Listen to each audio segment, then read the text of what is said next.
સુરતની નવી સિવિલ હોસ્પિટલમાં અપહરણ થયેલ બાળકને હેમખેમ શોધી કાઢતી સુરત શહેર ક્રાઇમ બ્રાન્ચ પોલીસ। સુરતના નવી સિવિલ હોસ્પિટલમાં 3 વર્ષનો શિવા નામક બાળક ગુમ થયું હતું, જેમાં સુરતની ખટોદરા પોલીસ સાથે સુરત શહેર crime branch PCB SOG branch સાથે 23 જુદી જુદી પોલીસ ટીમો બાળકને શોધવા જોતરાઈ હતી, જેમાં આજે સુરત શહેર ક્રાઇમ બ્રાન્ચના મહિલા પીએસઆઈ શિંદા મેમ અને પોલીસ કોન્સ્ટેબલ મુકેશભાઈ અને અલીભાઈ દ્વારા બાળકને હેમખેમ શોધી લાવી હતી, જેમાં જે દરમિયાન આજે રોજ તારીખ 26/6/2024 રોજ ટેકનિકલ સર્વેલન્સ તથા હ્યુમન ઇન્ટેલિજન્સ આધારે આરોપી ઇન્દ્રબલી રેખારામ રવિદાસ ઉંમર વર્ષ 45 તથા પાનકુલ દેવી ઇન્દ્રબલી રામ ઉંમર વર્ષ 40 બંને રહેઠાણ A32 સંગમ સોસાયટી બિસ્તાન સુરત મૂળ રહેવાસી ગામ ખંડાળા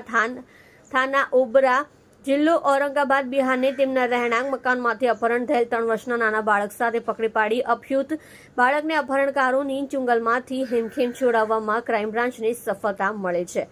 જેમાં સુરત શહેર ક્રાઇમ બ્રાન્ચના મહિલા પીએસઆઈ શિંદા મેમ દ્વારા 1000થી વધુ સીસીટીવી કેમેરા ચેક કરી બાળકને બિસ્તાન પોલીસ સ્ટેશન વિસ્તારના સંગમ સોસાયટીના બંગાળી વસ્તીમાંથી હેમખેમ શોધી બાળકને લઈ જનાર મહિલા અને તેનો પતિ પકડી પાડી પીસીબી પોલીસ દ્વારા બાળકને એના માતા પિતા પાસે સોંપવા તજવીજ હાથ ધરી ડીસીબી પોલીસ દ્વારા સારી અને સરાહનીય કામગીરી કરેલ છે। તમે જોઈ રહ્યા છો SD ન્યૂઝ ચેનલ ફેઝર શેખની સાથે।